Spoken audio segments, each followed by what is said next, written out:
Okay, I want to know what it was like to have 11 of you. Were you all in the house at the same time, all the kids, or were your older siblings out of the house by the time you were born?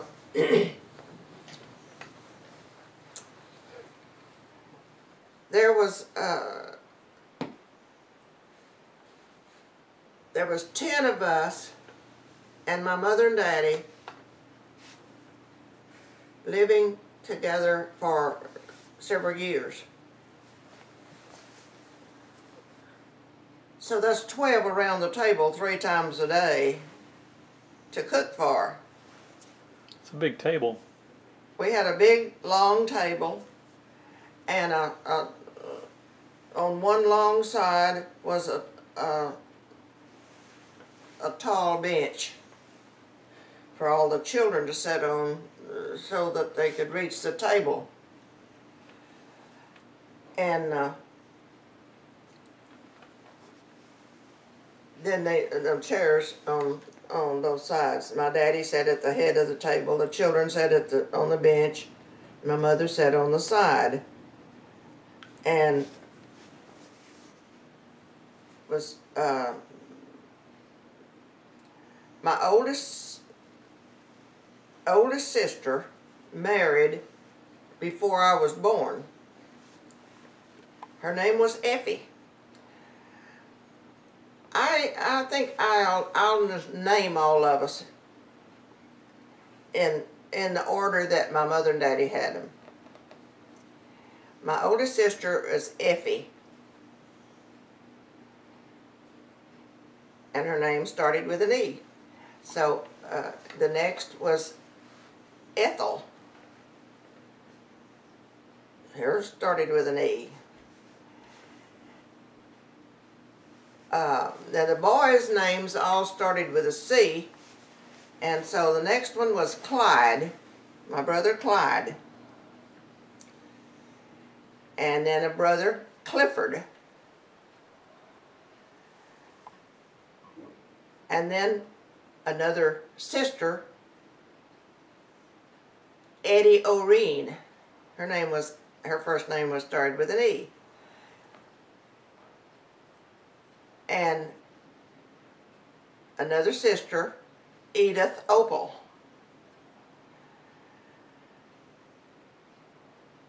And then a brother, name starts with a C. His name was Charlie Woodrow, or Charles Woodrow. I don't remember whether they call him Charlie or Charles, but his name was Charlie Woodrow. And the next was another boy, starts with a C, Carol. Carol Henry.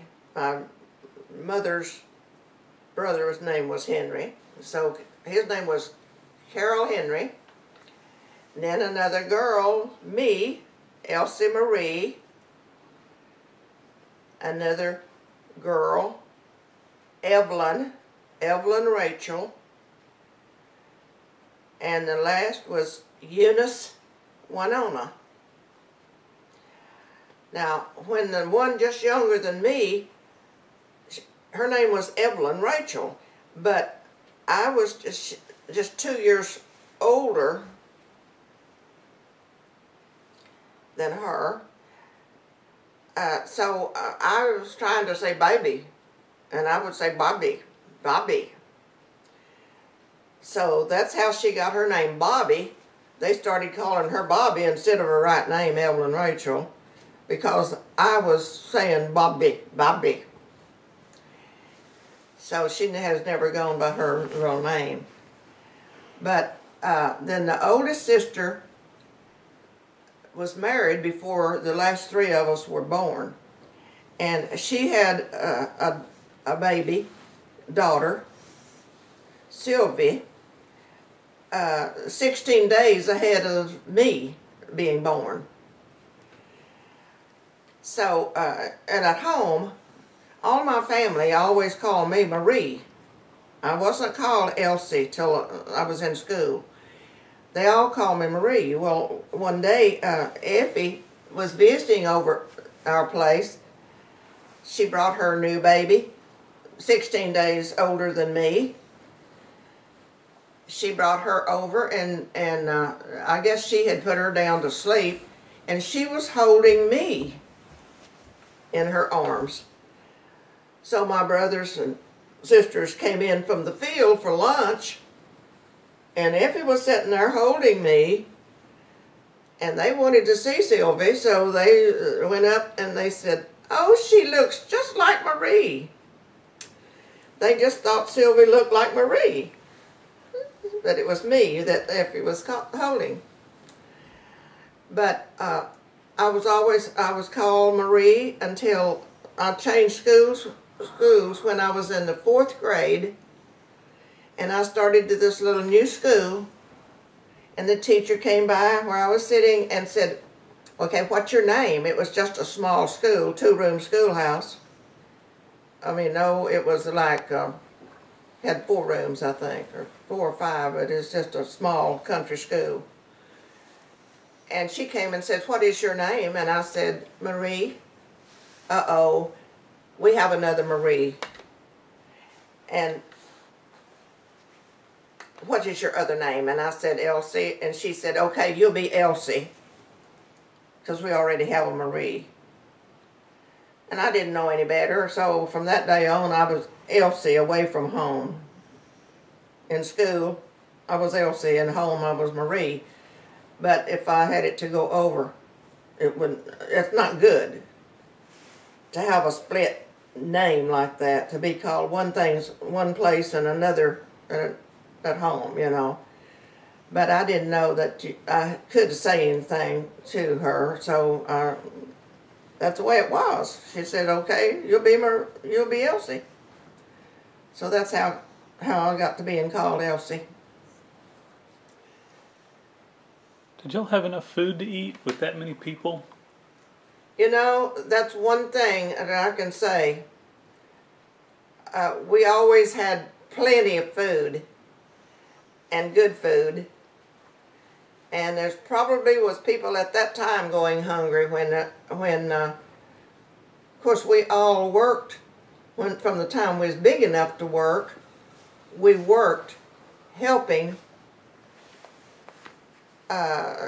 to farm, so we were making the living. I think it would have been really hard for my daddy to have fed 12 of us if he was just working on an ordinary job to get paid by the week or month. I think it'd been hard to have had plenty of food for that many people. But we all made our own living by the time we was old enough by working the farm. And then when we were old enough, our spending money we made after our farm was done, we could work for other people joining us. If they needed help on their farm, we could help them. So that's what we did. Got our extra spending money. It was just helping people. We lived at one time. We lived where close by they raised in the community. They raised onions, and that is an experience all of its own. Is to set out onions for a garden. When you make a row or two of onions, and you buy some onions at the store, little onions, and set them out and make a couple of rows in your garden, that's one thing. But when you have rows a mile long and a lot of them that you're setting out onions for, you're putting out baskets and baskets and baskets of onions, that's a whole different story. And we did that, and some of the school kids that I went to school with, they also helped. They wanted to make some extra money, so they'd help. But we'd set out fields of onions at one time, and to harvest them. is another thing. To pull onions all day, pull them out of the ground after they're big and grown, pull them out and stack them, and then take your shears and top them and tie them into bundles and all of that, all up and down those rows in the field.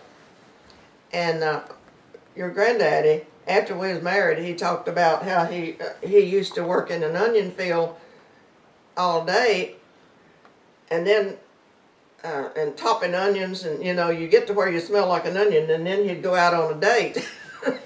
So it wasn't all that much fun to top onions all day and then try to get the scent off of you to go on a date. But that was a new experience on the farm. The last time that my daddy had any onions, though, he couldn't get any money for them because the price of them went down to where they wasn't even worth taking to the market. And I remember the last onions that he had, he dumped in a deep road ditch because it couldn't get anything money for them, enough to pay him to take them to town. He just was aggravated, and he just went and dumped them. Is there any other things that you would like to include in the video? Is there anything else that I'd like to include?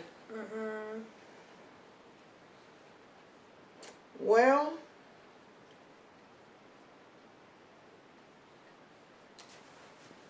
I think one disadvantage of living out on the farm was the little country roads are narrow, and there where we lived it was black dirt, and black dirt when it's wet and muddy, it's just sticky muddy, and those little narrow roads usually had deep ditches on both sides, and they were narrow to where you could hardly meet a car, because if it was a little bit muddy, you'd make ruts, and then if you met a car, you had to get out of that rut and move over enough for that car to get out of that rut and pass, you know, meet them, pass each other. So, and that kind of mud, if it had rained, it was easy to get stuck in a car and have to have somebody pull you or push you, try to get you out of the mud. So that was an inconvenience when you lived out. And knowing that, the night of my graduation, out of this big family, I was the first one to graduate from high school.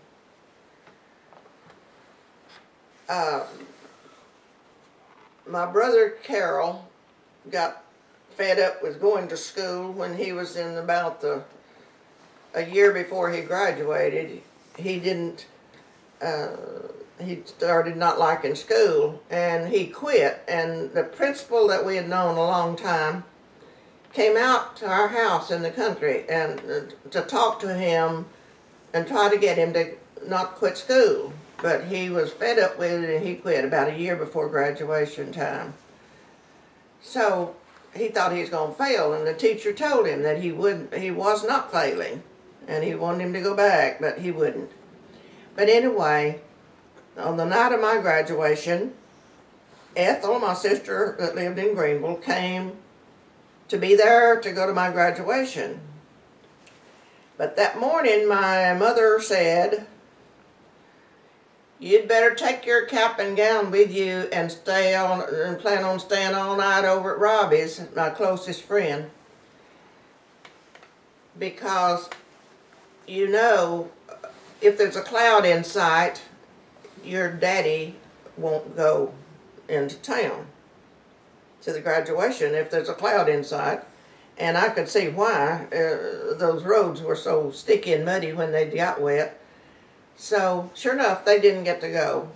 And I took my cap and gown and I went to my graduation and went home with my friend Robbie and spent the night with her. So, that's one of the disadvantages of the country, but all in all, it's good living out. And most of the time now, I imagine there's not that kind of roads out in the country.